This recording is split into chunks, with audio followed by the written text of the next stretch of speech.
సాంస్కృతిక సారథిలో పనిచేస్తుండే మీరు గతంలో. అవును. సస్పెండ్ చేసిర్రు అని విన్నా. ఎందుకు?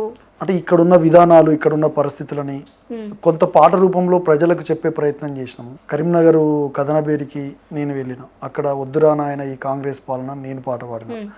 తర్వాత తెలంగాణ భవన్లో తను పాడిండు. నేను స్టేజ్ దిగక ముందుకే నాకు సస్పెండ్ ఆర్డర్ వచ్చింది. స్టేజ్ దిగక ముందుకే? ఎస్. మేము ఈయన భవన్లో నుంచి బయటికి రాకముందుకే సస్పెండ్ ఆర్డర్ వచ్చింది. గడిచిన 10 ఏళ్ల కాలంలో సాంస్కృతిక సారథిలో ఉంటూ చాలామంది బీఆర్ఎస్ పార్టీ అంటే కొంత నచ్చినటువంటి వాళ్ళు ఇంటర్నల్గా వర్క్ చేశారు కొంతమంది. కానీ వాళ్ళని ఎక్కడ ఇబ్బంది పెట్టలే, వాళ్ళని ఎక్కడ సస్పెండ్ చేయలే, వాళ్ళకి హాయిగా జీతాలు ఇచ్చిండు ఇదే బీఆర్ఎస్ ప్రభుత్వం. నిరుద్యోగ కళాకారులను వెనకేసుకొని వాళ్ళు ఎట్లా పడితే అట్లా పాటలు రాయించారు గతంలో. కేసీఆర్ గారి మీద, ప్రభుత్వం మీద ఎవ్వరికి నచ్చినట్టు వాడు పాటలు రాసిండు. అసలు ఈ పాటలా లేకపోతే బూతులా అర్థం కాకుండా రాసిరు. ఇలా వాళ్ళందరినీ వాడుకున్నారు అప్పుడు గతంలో వాళ్ళు అధికారంలోకి రావడం కోసం. ఇవాళ వాళ్ళు ఉద్యోగాలు లేవని మళ్ళొకసారి తిరిగే పనులలో ఉన్నారు చాలామంది.